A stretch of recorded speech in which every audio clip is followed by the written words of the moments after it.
At the end of the first part of this talk, I quoted Henri Corbin when he wrote, "Not your individuation, but the angel's individuation. The individuation of the angel is your task. Not your individuation, but the individuation of the angel is your task." And we were presenting that as a framing, if you like, or an opening into a much more radical possibility of a way of looking at imaginal figures, a way of relating and conceiving them, a sort of reversal of perhaps what might be tempting to many of the usual ways of seeing, relating, conceiving of imaginal figures and their relationship with the self. And of course, Henri Corbin was, as I think I mentioned one time, writing about actually just certain streams of the Islamic mystical tradition. People like Ibn Arabi and Avicenna and Suhardi. And so that phrase of Corbin really has its home, or originates from those streams, certain streams, very much a minority within the, as far as I understood, within the Islamic mystical tradition, or the range of that. And so that is from a more, or has its context in those traditions. And we can actually fill out a little bit and elaborate a bit more about that, and then see how it might parallel with some more Dharmic traditions and Buddhist traditions. But so that perspective on the angel, on the daemon, on the imaginal figure, we can fill that out a little bit and put it into a larger context, actually from looking briefly at the Hasidic tradition, or again some of the streams, the Hasidic tradition, the Kabbalistic tradition in Jewish mysticism. We see something there that's filled out as a kind of philosophy and practice that gives more flesh around this phrase of Corbin's. So there they talk about, or it is taught, the encouragement and injunction of the practitioner to practice a twofold movement in relation to the divine. So the first aspect of this twofold movement is a movement towards dissolving the being, dissolving the self, dissolving the consciousness actually in the Godhead, transcending the world of self and other, and the world of appearances, in fact, transcending and dissolving it in the Godhead. And that Godhead, that essence of God, if you like, in this tradition is also ayin. Ayin is a Hebrew word. It means nothing or nothingness. Ayin, A-Y-I-N. So there's this movement of dissolution of self, being, world in the essence of God, which is nothingness. Very much a transcendent dissolution there of the world of appearances and everything that goes with that. Now, I'm going to make some parallels here with Dharma teachings, classical Buddhist teachings, and right there, as I'll explain shortly, is a very classic teaching of the Buddha about cessation of consciousness in what he would call the unfabricated, etc. So that first of the twofold movement in the Hasidic teachings has really a clear parallel in Pali Canon Buddhism and the Buddhist teaching of the deathless and the unfabricated. I'll come back to that. So this first movement of transcending and dissolving in the mystical nothingness, the pregnant mystical nothingness of the Godhead. But the second of the twofold movement is in a way a kind of opposite movement, a movement in the opposite direction. So this, what's regarded as a dissolution or transcending upwards into the Godhead of the being. And then secondly, a drawing down of the divine influx from God in order to spiritualize the material world. I think those words are from either Sanford Drob or Rachel Elior, who wrote about these teachings in the Hasidic tradition, to draw down the divine influx in order to spiritualize the material world. In other words, there isn't just the dissolution in the transcendent mystical nothingness, just the sort of disappearance of form into the absolute, but there's the drawing down from God into the world and into, as I'll explain, actually the perception of the world of the divine influx to spiritualize the material world. That's using a certain way of putting it. But included in that second aspect of the twofold movement is the idea and the fantasy of our, if you like, completing God. So that our drawing down of the divine influx is part of what, if you like, completes God or actualizes God, or in a manner of speaking, creates God. So this is a very sophisticated philosophy, if you like, that's bold enough to admit that the human being creates God in a sense. So there's quite a lot I want to pull apart here and elaborate on and fill out, but just to draw attention to one aspect, because what's possible then with such a framework, such a conceptual framework, is the view then of practice and imaginal practice and the whole journey of practice and of life, is that it's for God rather than for the self. So it's possible to approach and conceive of one's practice and imaginal practice and one's whole journey as being not for the self, the completion, the actualization of the self, the individuation of the self and all that, but for God. Again, quite a radical shift in view. In other words, we are drawing down this divine influx, if we use those words, for God's sake, for the completion, actualization, creation of God. Okay. Now, I know for some of you that just the word God doesn't compute, or even one has an aversion to it, etc. Is it possible to actually entertain such a radical view, hold it lightly, and, as I said, still potently in this kind of middle way understanding? Can I hold such a view without believing in the existence or the non-existence of God? So this whole area about the divine and God, the first thing most often people jump to is, does God exist or does God not exist? And they quibble and quarrel over such notions. But actually, is it possible either to just put aside such questions and not be so interested in questions of the existence or non-existence, and just enter into holding lightly this way of seeing and way of relating, or actually to have more sophistication, more cunning, if you like, philosophically, to see beyond such simplistic notions of existing and not existing? So can I have a potent and potentizing, potentiating sense of God, view of God, if I like, I'm playing with this, it's light, and I see I'm not getting sucked into having to believe or not the existence of something. And that can create a kind of platform where I can go even further and turn around the whole purpose of my practice, not for me, but for God. I don't have to believe in existence or non-existence, and nor do I have to have a clear concept of what the divine is.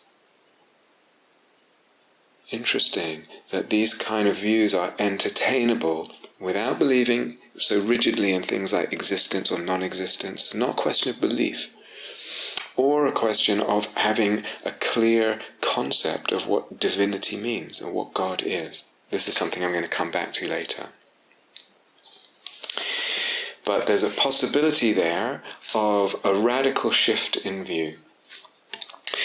So let's fill this out a little bit more. This ayin that we mentioned, this nothingness or nothing in Kabbalistic and Hasidic traditions, has its parallels, as I mentioned briefly, very clearly in what the Buddha talked about in the Pali Canon, the unfabricated asankata, or the deathless, the unborn, something he usually put in negative terms, beyond anything that can be beyond any attributes and any qualities, something that was utterly transcendent, without qualities, without attributes. So could give many examples from the Pali Canon where he speaks in that way. For example, and this is from Udana 8.1, there is that sphere where there is neither earth, nor water, nor fire, nor wind. In other words, no materiality. Neither sphere of infinite space, nor sphere of infinite consciousness, nor sphere of nothingness, nor sphere of neither perception nor non-perception. It's beyond the kind of more mystical realms of perception. Neither this world nor the next world, neither sun nor moon. And there, I say, there is no coming and no going, no staying, no passing away, and no arising. It is without foundation, non-continuing, and objectless. So he talks about practicing and developing skill in practice, the Buddha in the Pali Canon, as I would read it, and eventually that skill in practice is developed and culminates at a certain point where one is actually able to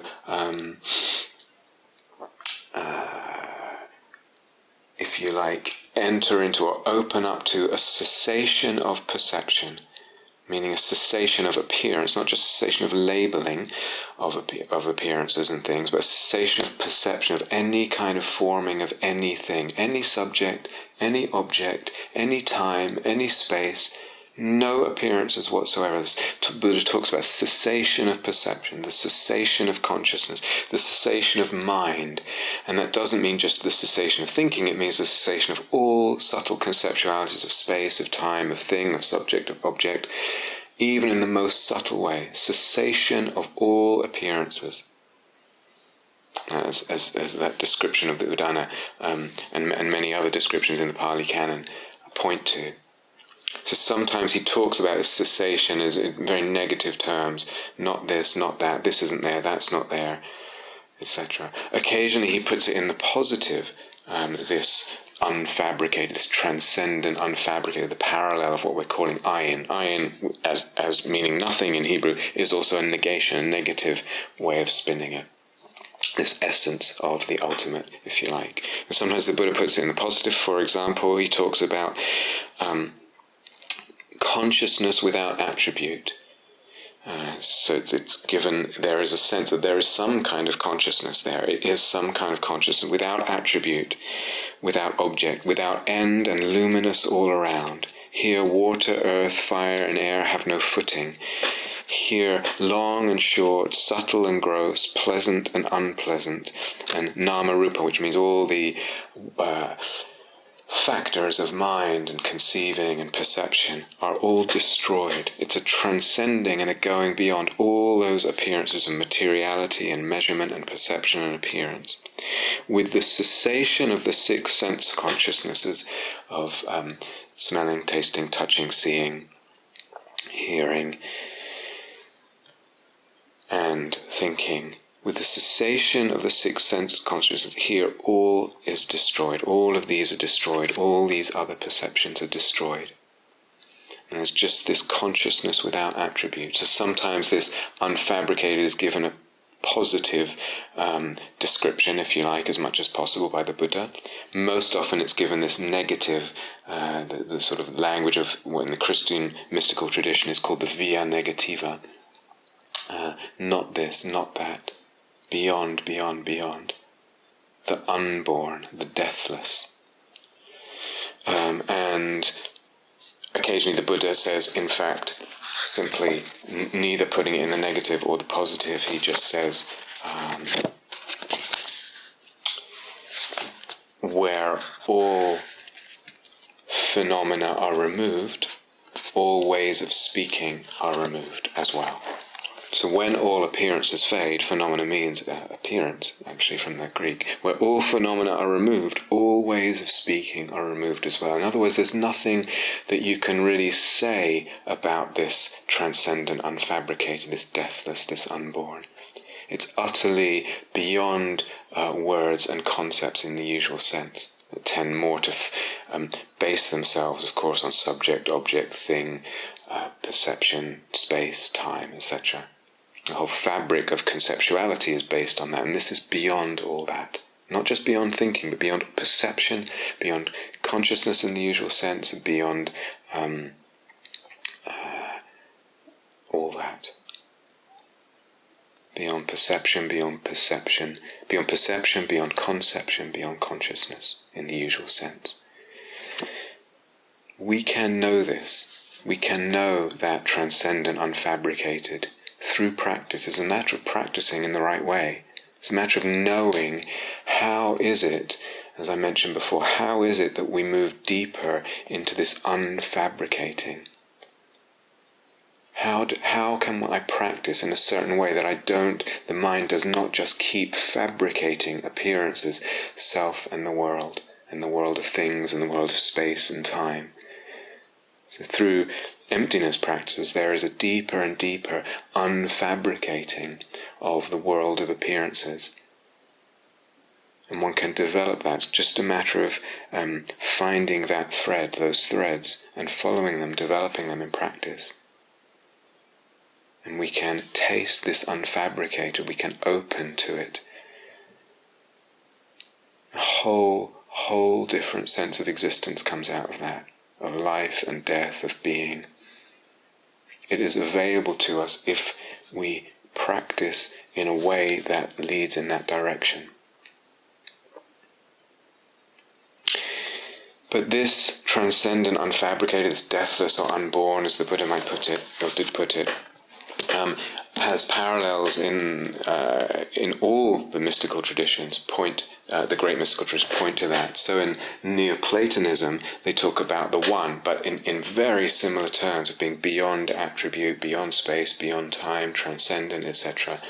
Very, very similar. So to quote Plotinus, who's really the father of Neoplatonism. Neoplatonism was probably one of the most influential philosophies and mystical philosophies that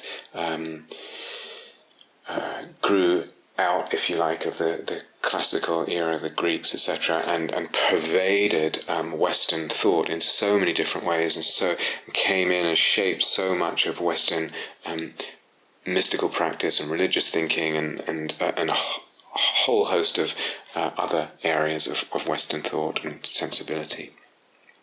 And Plotinus said, even being cannot be there. Even being cannot be in this unfabricated, transcendent, this one, what they call the one, or in Neoplatonism. So it's even beyond being and non-being. And that also has echoes in the Pali Canon, when Sariputra was explaining to another monk. It's beyond existing and non-existing. You can't say there's something there with this cessation of consciousness, this total unfabricating of perception. You can't say there's something there, you can't say there's something not there. He said you can't say there's both something there and not there, you can't say there's neither something there nor not there. This is Sariputra explaining. Plotinus, even being cannot be this, pointing to something really beyond the most basic, subtle, non-verbal conceptuality that we have of just existence and being. And again, in Gnostic teaching, I'm not sure who exactly this came from, another stream within the Western spiritual tradition. Not really, some people more modernly regard it as a separate stream. Gnosticism is more collection of different streams within that. But talking about this transcendent aspect of God, this unfabricated, nor is he, putting as a he, nor is he something that exists that one could know, but he is something else that is better, whom one cannot know. He has non-being existence. He has non-being existence. You see these struggling with the language here. This is something, as I said, we can taste and we can know through practice. Despite this, one could not something that we could know, meaning it's not a conventional perception in space, in time, in the framing of most perception of subject and object. It's not even oneness, a sense of everything one. It's something beyond that. The 14th century Jewish Kabbalist David ben Abraham Habalavan, again, this nothingness, this ayin, talking about the same thing here, this nothingness, this ayin is more existent than all the being in the world. It's more existent than all the being in the world. And again, that statement has its parallels very strongly in how I would read the Buddha's teaching of the unfabricated and the deathless. If we learn to practice in this way, where we're undoing grosser fabrication, for example, papancha, this kind of crazy mind, crazy making, ego proliferation. One learns how to untie that through mindfulness, through the skill of practice, and one realizes, oh, that's a fabrication. That whole perception that was being experienced and entertained in that state of mind, papancha, I want to see, oh, that's fabrication. So that's a very gross level of fabrication. One picks up, as I said, the threads through practice of okay, can I unfabricate? Can there be even less fabrication? What else is fabricated in this world of appearances? It's obvious in hindsight that papancha is a fabrication, that whole way I was seeing myself or another or a situation. Oh, very as I said, constructed, fabricated, and I learn how to undo that, and I just go deeper and deeper, following this thread, learning how to unfabricate, learning how the world of appearances of self, other, and the world are fabricated, and how to unfabricate them, or how they become unfabricated through removing clinging of different kinds, and developing skill in that. And eventually, it's possible, I see this is fabricated, and then I see, oh, that's fabricated as well. I thought it was real. And then even this more basic, seemingly basic level, I see that's unfabricated too. Sorry, that's fabricated too. And I understand, and I can go all the way to this unfabricated. Not to live there, because I can't live there. It's impossible. It's a realm of non-manifestation, non-appearance. But moving in that direction in practice, and understanding then, oh, this appearance is fabricated, that appearance is fabricated. Eventually even space as a perception, as appearance is fabricated. Time, self, other, world, solidity, all this fabrication. So I can go all the way to the unfabricated, and I understand, oh, in a way, all this other stuff is fabricated. And we can talk about what's less fabricated and what is unfabricated and thus more real. So there's the parallel then with this saying of David bin Abraham Halavan, nothingness, this ayin, this unfabricated, is more existent than all the being in the world. In a way, why? Because it's unfabricated, it's more real in a way. So there's parallels there, very clear parallels in the great mystical traditions of this first aspect of what I was presenting of the twofold movement, this in the Hasidism, the transcending, the dissolution in the Godhead, the essence of the Godhead in the mystical nothingness, the transcendent, unfabricated. And what about the second aspect, this drawing down of the divine influx? And this idea of, or fantasy of, completing and creating God. So this, actually, we may need to look to get this more fully fleshed out. We may need to look to the Vajrayana Buddhism, where the ultimate is not so much regarded as this purely transcendent, unfabricated, without appearances, without qualities, without attributes.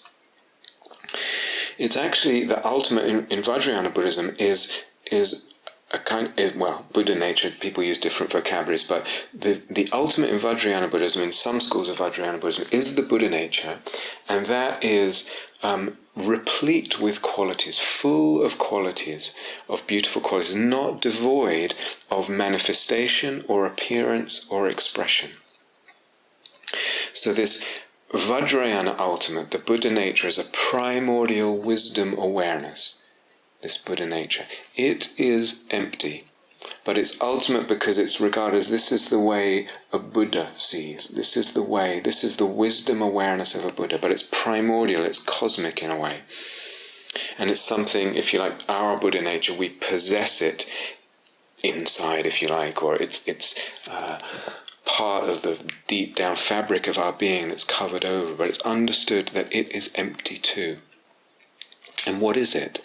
Well, again, it's impossible to completely get one's head around it and put it into words or fit it into a neat concept. But we can say that it is a kind of awareness, it's a kind of seeing and knowing, if you like, if we use those words, a kind of awareness that sees everything as empty, but not just empty, also as divine. So seeing all things, including oneself and the selves of others and objects and the world and the cosmos, as divine, as deities. So it's an awareness, but it's also not separate from what is seen. So it's the awareness, the more subjective aspect that's included in this primordial wisdom awareness, but it's also the objects that are seen, the divinities that are seen and manifested. You understand? It's the seeing and the seen. The seeing of everything and everyone, including oneself, as a empty divinity, and it's the object seen. So the awareness is not separate, it's inseparable from the divinities and the objects seen and manifested. Tantric practice is then seen, or regarded in this view, as a kind of mimicking, if you like, a skillful mimicry of this Buddha mind, this primordial wisdom awareness, where tantric practice is actually kind of entering into or pretending or supporting for a period of time that view, seeing everything as empty divinity. And the seeing and the object seen are empty and divine. So the awareness is divine and empty, and what is seen, the world and the beings, are also seen as empty and divine.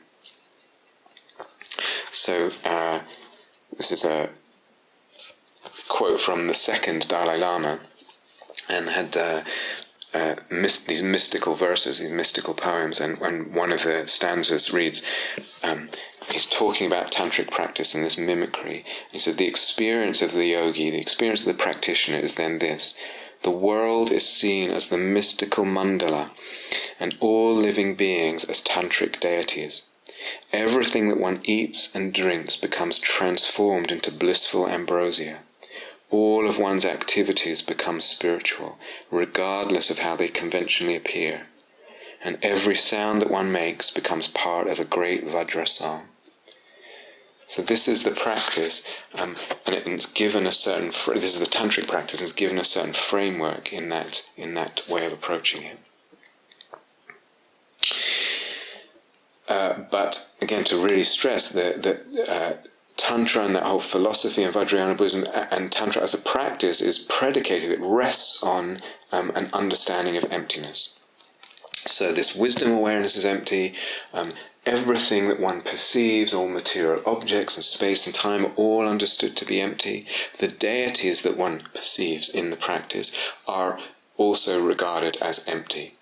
Empty emanations, if you like, of this primordial wisdom awareness, which is also empty. So the whole thing rests on an understanding of emptiness, not a kind of concretized, reified view.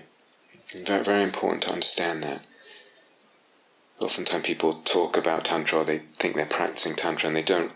The view of emptiness is not really developed that well. So in practice, it's emptiness meditation. It's meditation on emptiness and developing skill with emptiness meditation, deeper and deeper and wider and wider and more fully. And the understanding that comes out of emptiness meditations and that developing the emptiness meditation skills that allows this whole tantric practice more fully, allows that view, that way of looking, or the ways of looking that form tantric practice, that constitute tantric practice, allows them to be more fully explored and experienced as palpable experiences and perceptions. So through the understanding of emptiness, through skill in emptiness practice and understanding that, the world of perception of self and other and things and all that becomes much more malleable. We understand it's empty, it's not independent of the way of looking. And so we can play with the way of looking, and the world of self and other and appearances becomes much more malleable. And it can be seen as divine.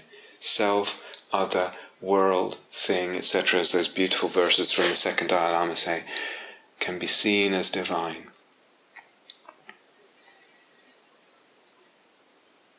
So that the more skill in emptiness practice, for most people, the more skill in emptiness practices one has, and the more understanding deeply and widely of the thorough emptiness of everything, the more the perception becomes malleable, the more easy and natural, actually, a natural outflow of that understanding, I would say, and skill in emptiness practice, to see the world and the world of things and self and other bodies and cosmos as divine. Now, that too has its parallels in other traditions, in the Western mystical tradition. So, for example, the Dov Ber, the Maggid of Mezerich, a great Jewish mystic of the 18th century, said, first, each thing must arrive at the level of ayin, the level of this mystical nothingness, this unfabricated, this transcendent. First, each thing must arrive at the level of ayin. Only then can it become something else. Can it be, in other words, when I see its emptiness, its equivalence with nothingness, if you like, its non-separation from this unfabricated, we could put it like that, then it can become something else, because knowing its emptiness, the perception becomes malleable, and it can become divine in the perception. So one of his disciples, I don't know his name, one of the Maggid's disciples said, when one attains the level of gazing at ayin, gazing at this mystical, unfabricated nothing, the essence of the Godhead, when one attains the level of gazing at ayin, one's let's use a Buddhist word actually, one's chitta is annihilated. The translation I have from the Hebrew, I don't know what the original Hebrew is, that one's intellect is annihilated. Let's use the word chitta, and again, what that means in that moment of seeing the unfabricated, seeing metaphorically the unfabricated, knowing it, dissolving in it. The mind is annihilated, he says. The intellect, the mind, the chitta is annihilated. But that doesn't mean just a quietening of thinking. It means, as I said before, the whole of conventional cognition. Any perception, any appearance, any typical consciousness, and the whole, even beyond all the jhanas, all the 8 jhanas, all that's annihilated. All the subtle conceptuality, non-verbal, non-thinking, all the conceptuality that goes on as part of what fabricates perception and appearance, all of that is quietened. In Buddhist practice, through the skill, through this, as I said, through the skill in unfabricating, it's a bit like that game Kaplunk, or I've forgotten the other names of it, where you have those sticks, or a house of cards. Instead of pulling out one card and hoping that the house of cards remains, you're actually pulling out this and that stick or card, and then at some point the whole thing collapses. The whole edifice of appearances collapses, and there is a transcending of the whole world of appearances. So the Maggid's disciple, when one attains the level of gazing at ayin, one's chitta is annihilated. One's whole cognition and perception and conceptuality, even the subtle, is annihilated. Afterwards, when one returns to the chitta, to the whole realm of perception, of conception, mind, and the perception that comes out of subtle conceptuality, afterwards, when one returns to the citta, it is filled with divine emanation. So again, this mirrors the what should be the platform and the support of tantric practice, that there's this deep understanding of fabrication and emptiness, and one, if you like, plunges into that emptying, and then on emerging, the mind is flooded, if you like, with this knowing of the emptiness of all things. There's a malleability, and it's possible to see everything as divine. Actually, that will be the natural outflow of that.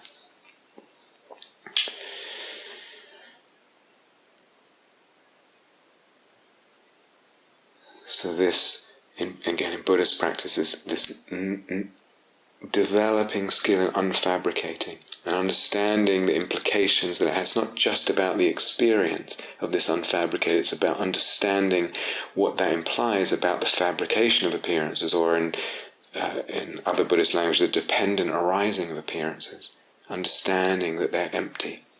And that opens up a door, if you like, or a realm of the malleability of perception of appearance, the possibility of a range of appearances, as we've said, and the ability for a sense of the divine to be part of perception, all kinds of ways. All kinds of ways. So in the more theistic framework of, say, the Abrahamic religions, God is regarded as infinite. And so, because God is infinite, his aspects are infinite, they're inexhaustible. So not just transcendent, actually the aspects, the manifestations, the expressions, the faces of God are infinite, inexhaustible. But all this, when we frame it this way, all this has to do with perception. Perception, perception. Everything hinges on perception. I was said several times on the retreat, one possibility is actually relating to the whole teaching of the Four Noble Truths and this teaching of clinging as a key to unlock, if you like, the secrets and the doors of perception and appearance, and recognize emptiness, and then see now what's possible. Now that I know that everything is empty, or to the degree that I see that everything is empty, what does it free up in terms of perception? And, of course, practically speaking, the advantage of putting all this, whether it's tantric practice or imaginal practice or whatever, or these practices from the Jewish mystical tradition or the Islamic tradition, whatever, the advantage of whether one uses the word emptiness or not, or seeing image as image, or whatever it is, whatever language one uses, the advantage of that practically is that one can play with perception this way, play with this perception of divinity. And even the divinity coming through one's personhood, not just that one's fabric is the same stuff as everyone else's fabric and everything else's fabric in the great oneness of things. Not just that kind of divinity. I'll say more about this tomorrow, hopefully. But the ability to perceive that divinity, knowing it's all empty, knowing self and other and all things are empty, and this appearance too, this divinity too, is empty, it's understood. And that way there's much less danger of a kind of what Jung would call inflation, or the ego getting grandiose ideas, puffing itself up and all that.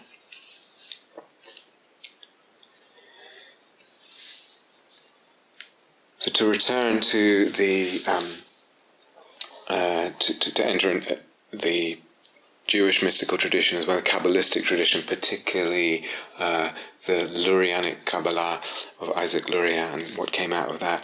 And they have this beautiful concept, Tikkun Haolam, which translates to something like healing of the world, the healing of the world. And the movement, the encouragement, the injunction as part of practice to heal the world. What does that mean? So dana and loving kindness and all that, of course, part of that. And what does it mean? The healing of the world, the healing of our planet, the care for the other species, the care for the fate of this world. But even wider than that, what does it mean to heal the world, heal the cosmos? So it's a beautiful, rich, deep, fertile concept that's there in the Lurianic Kabbalah and elsewhere in Jewish mysticism. But this movement of tikkun haolam, of healing the world, is actually regarded in the Lurianic Kabbalah as actually part of God. It's an aspect of God. It's a human movement, but it's part of God. It's part of the Ein Sof, which means the literally without end, the endless, the infinite. So the tikkun haolam, the human healing of the world, is part of God, of the infinity of God. And as I mentioned, I think in another talk, part of this tikkun haolam, part of the healing of the world, happens through, in the Jewish mystical tradition, particularly this Lurianic Kabbalah and others, partly it happens through the interpretation of, in that case, the holy text of the Bible and the Zohar and other holy texts. In other words, the healing and the tikkun haolam, which is part of God, happens through the interpretation of what is holy, but also the interpretation of the world, the reading, if you like, of the text of the world, and if we use kind of postmodern language. And that human interpretation is part of this movement of God. Why? Because God and the soul and the human are not separate. In the same way that the Buddha nature, as that empty, primordial wisdom awareness, is not separate from us, it's, so to speak, in us, part of the fabric of our being. We are not separate from our Buddha nature. So that when we interpret, if in the Jewish mystical tradition, we interpret a sacred text that way, we interpret, so to speak, the world that way, that's actually God, is part of the movement of God. So to speak, seeing through your eyes, but more than seeing through your eyes, shaping perception, seeing in a certain way, not just seeing in general, we could say that, but seeing in certain ways through one's eyes, seeing this or that way or this way, seeing imaginally. So for Corbin, he conceived of the faculty of the imagination. The imaginal is not just a human faculty, but actually in some ways continuous with, if you like, God's imagination, God's creativity. So images, in the sense that we've been using that word, images, are regarded as influxes, as part of the divine influx. They're not just me and my imagination. There's something divine. As I said, they have their roots in some way in the divine, or they mirror or echo divinity. And so this word interpretation, we really stretch it to mean, to become perception. As I said, everything hinges on perception. So this drawing down of the divine happens, that I mentioned, as the second aspect of this Hasidic teaching of the twofold movement. One is the transcendence, and the other is the drawing down of the divine in order to spiritualize the material world. That's actually, or I would read that as actually, it happens certainly through acts and through what we do in the world, and the generosity and the kindness and what we manifest, but it also happens through interpretation, in other words, through perception. How do I perceive this world? And that my perceiving of it in this way or that way, my perceiving of this holy, my seeing this person as a theophany, as a face of God or an angel, my seeing of the world and the sacredness of it and its non-separateness from God and its particular manifestation as a particular aspect of God. So not losing the particular there.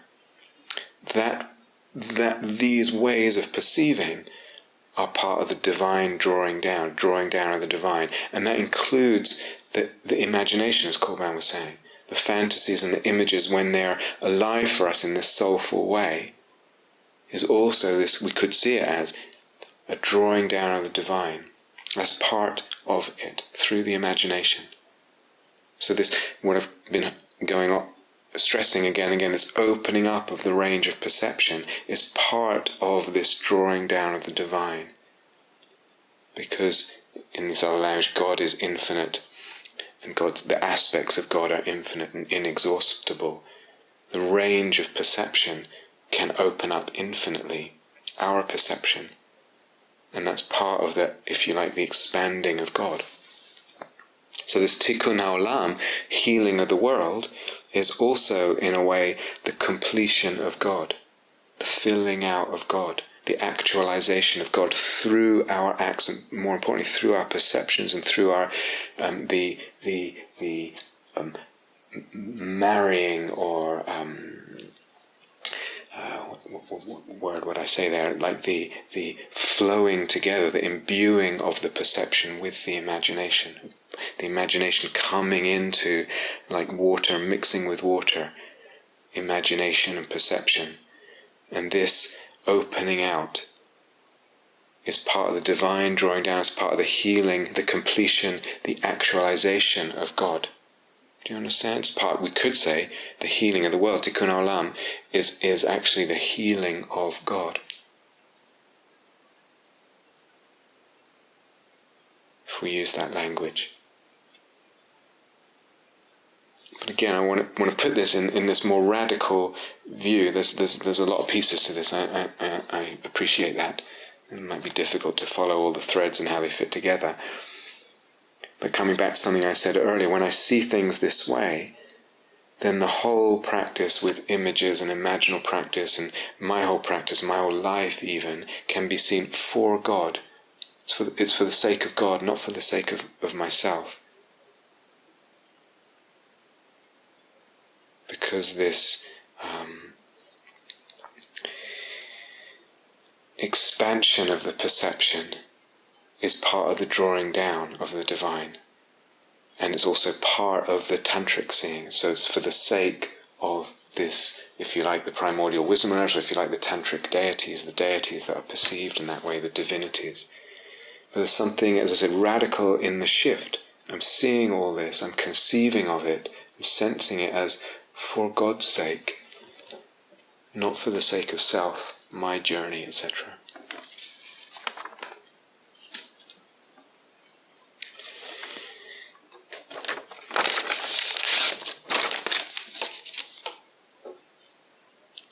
And when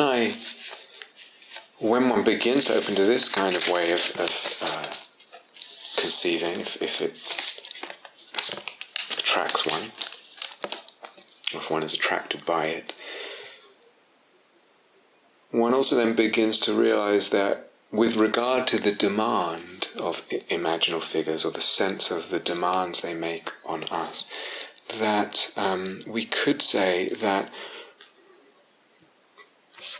the God, or the gods, or however we're going to put it, they're always going to be bigger than me, because they're infinite and they're bigger than my life's possibilities. So there's a kind of infinitude here. Again, I talked in other talks and other retreats about this pothos, this aspect of eros, this kind of infinite longing. There's always more, there's always something on the horizon or beyond the horizon that one is moving towards. So this way of conceiving in relation to imaginal figures also incorporates that, or opens to that sense. So I might feel this or that demand from images, and I realize I cannot possibly manifest all this in my life. There's too many. God is always bigger. The gods are always bigger because they're infinite than my life and its possibilities. And that's good. Because in a way, what it also means is that there is no end to soul-making. There's no end to this eros and psyche opening each other and deepening each other. So the imaginal sense expands, the sense of the divine expands, and there's more love and more, and that love, that eros, expands the psyche further, and the logos with it. And that process doesn't end, this expansion and penetrating deeper and opening and growth, insemination and fertilization of eros, psyche and logos. There's no end to that, no end to soul-making, as I mentioned the other day. So that if with an imaginal figure, or an angel or daemon, or however we're going to talk about it, or with the sense of God or gods, or whatever words we use. We're entertaining this sense of telos, this sense of the God or the angel, the daemon, drawing me towards something. They're, as Corbin talks about, the angel out ahead. But it's open-ended. That angel is always out ahead. I never really, if you like, merge with it or finish it. It always is out ahead. I remember when I was very young and learning to swim in the sea in Italy, and my father would stand, 5 yards away and face me and say, "Come, swim towards me," and I would start paddling as best I could, and I was sure he was moving backwards, just imperceptibly stepping backwards, so to get me to keep swimming. And I would protest that, "Oh, you're moving backwards." And he said, No, I'm not." I think he was. But that's the angel out ahead. It's not a static figure that we at some point reach. There's this open-endedness to the telos. There's a direction, there's a drawing towards, a beckoning towards, a glimpse of something we're moving towards, the telos, this end, this Greek for end or goal. But it's open-ended. The soul-making never ends, because the psyche, the image, keeps expanding, getting deeper, getting richer, getting broader. And the eros, the movement towards that, grows with that. And this telos, telos is part of where we're headed, or the sense of goal or end there, is part of the meaningfulness in all this. Part of the meaningfulness. Nietzsche, I think, is in Twilight of the Idols, says, all right, at one point, if we possess our why in life, we can put up with almost any how. If we possess our why in life, we can put up with almost any how. So no matter how difficult or challenging something is for us in our life, whatever it is, in any realm of the being, if we have a why, if we possess our why in life, as he says, if our why is, in this context, if our why is serving something greater, if our why, in Corbin's words, is the individuation of the angel, if this path and this practice and my life is for God and not myself, then that's a big why. It's a big part of the telos and the meaningfulness. And then all kinds of things are possible. We can put up with almost any how, he says, Nietzsche.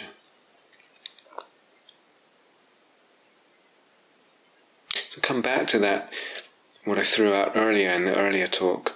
What does healing mean then? When we open up the framework this way, this kind of way, and I realize, I hope this makes sense, I realize it's quite maybe difficult to understand, especially if you're new to all this and talking about emptiness and things. But what then, if we open up this kind of conceptual frame as a loose conceptual frame, not a belief, not a rigidity, but a loose conceptual framework to be entertained, what then does healing mean? Who's getting healed here? Is it me? Is it the angel? Is it the soul? Is it God? Is it the healing of perception and cosmology, healing them from being conceived of as individual and inflexible, healing them by allowing a flexibility into perception, an opening of perception, flexibility into cosmology, an opening of that, rather than this rigid narrowness of this is true, this what I perceive is true, this one, not that one, not anything else. Who is getting healed here? What does healing mean? Me, the angel, soul, God, perception, cosmology, all of those? Are they even separate?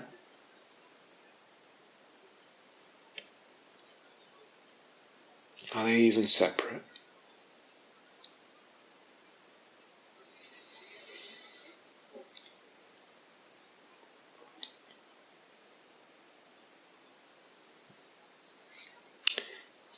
Just to finish, so we can feel in relation to demands, and the demands that we sometimes sense or feel from an imaginal figure, from an angel or daemon.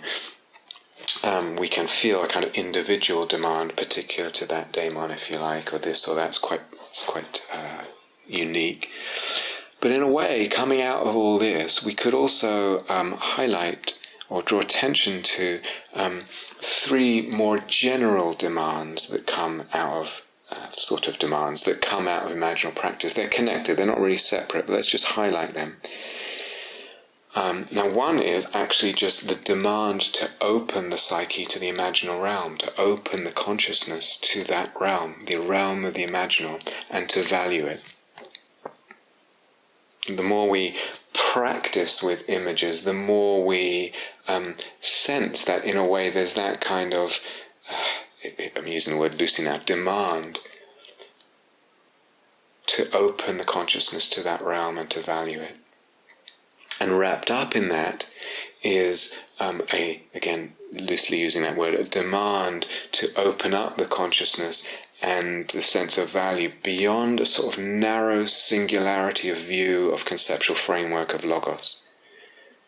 Through practicing with the imaginal and in the kind of ways that we've been talking about, there's a kind of demand, there's a kind of invitation to open up beyond a narrow rigidity of view. Any view, but actually especially the kind of dominant cultural view nowadays, which is a sort of simplistic materialism, a flattening of everything. Into everything is just matter. Consciousness emerges as an epiphenomenon of matter. If you leave matter alone long enough, it will eventually form primeval swamp soups, and out of that life will come, and out of that life consciousness will come, etc. There's nothing but materialism. There's nothing but matter. Everything can be reduced to the movements of matter and space and time, and that's what neurology is, if you like, or neuroscience, as an attempt to explain everything about our human existence, and this sort of assumption there that everything can be explained in purely neurological terms, neuroscientific terms, as just the movement of matter. We can just find the right neural networks and what gets fired, and that will explain everything. Everything can be reduced to that, and through that to just matter. I'll say more about this tomorrow. I mean, it's very potent as a view, and all kinds of wonderful things have come out of that. But it's limited and it's limiting. But secondly, for now, it's a singularity of view, and it's that singularity of view, I've talked about this on other retreats, that's problematic. The singularity of conceptual framework. Something problematic there.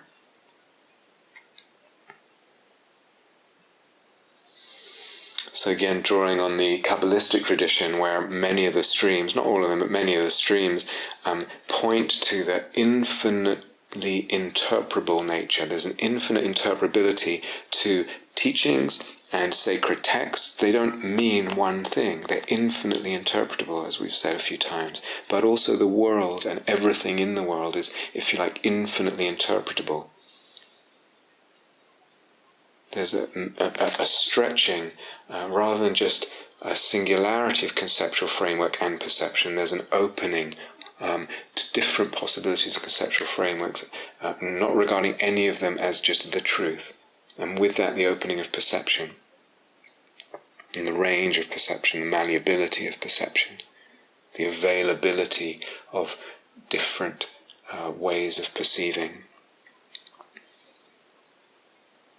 So the Zen teacher Joan Halifax actually wrote a book on shamanism many years ago, and she explained that in shamanistic rituals, I'm actually quoting a guy called Robert Avens now, writing about Joan Halifax, what she wrote. In shamanistic rituals, the neophyte means novice, in shamanistic rituals, the neophyte becomes a soft man being. A soft man being, a kind of androgyne, somewhere not male, not female, whose essential mission is to be an intermediary between the cosmological planes of earth and sky. Can you see how that parallels what we're talking about? essential mission to be an intermediary between the cosmological planes of earth and sky, it is said that the effort to incorporate the paradox here between those cosmological planes of earth and sky involves the shaman in the constant practice of transformation, as if moving from one point of view to another provides the experimental ground of understanding, of wisdom, of true perspectives. So that's what I want to highlight for now. Moving from one point of view to another, from one way of looking, from one conceptual framework, one perception, as if moving from one point of view to another provides the experimental, meaning the practice, the practical ground of understanding, of wisdom, of true perspective.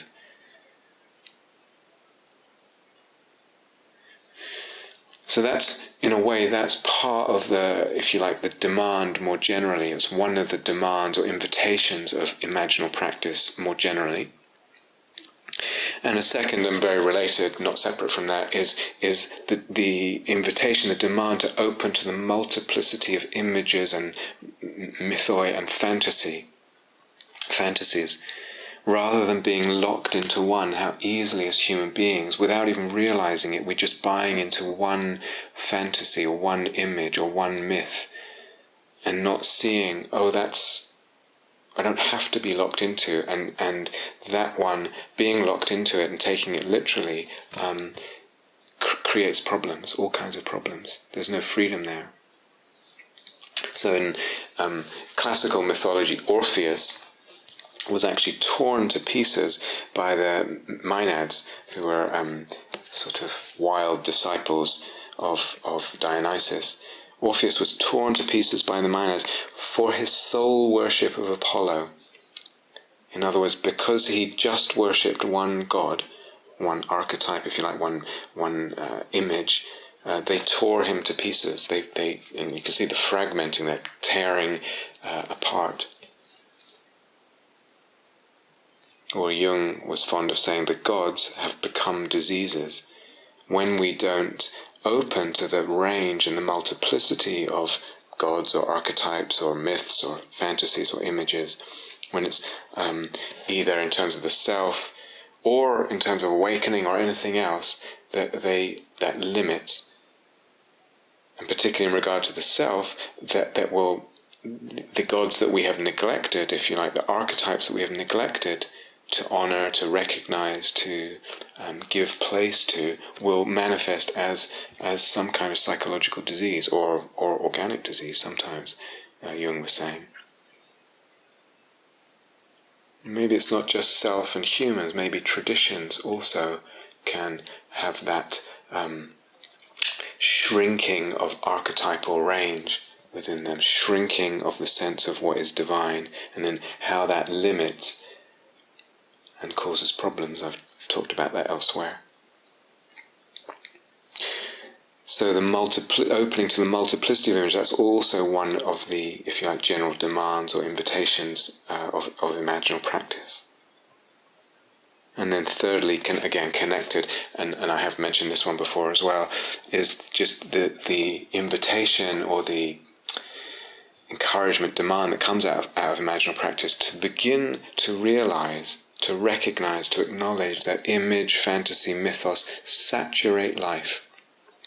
Already, our life is saturated by image, fantasy, mythos. Wherever there's love, wherever there's meaningfulness, wherever there's that richness and sense of soulfulness, there is image, fantasy, mythos. It saturates life. And we could go further and say that not realizing that is a kind of ignorance. If I don't realize the presence already of image, fantasy, and mythos in my life, there's a kind of ignorance there. And then when I start to realize, that's actually part of how I see the Dharma and how I relate to the Dharma and awakening, etc., then maybe my whole conception of what ignorance is, and awakening, because awakening as the end of ignorance, that needs to be broadened to include this realization. That image, fantasy, mythos saturate life, saturate everything, including my idea of the Dharma, my idea of myself, of awakening. Again, I've talked about that elsewhere. I don't want to elaborate too much right now, but that gives this realization. It's as if it puts, it gives a different ground to our being. We realize that actually, in a way, we're grounded in imagination. We're grounded in mythos in some way. Our whole life has a different ground when we realize this, or we come to feel it to have a different ground, very different, and the Dharma has a different ground when we realize that. So all these are, if you like, as a more general demands or invitations that come through imaginal practice. Okay, let's stop there for now.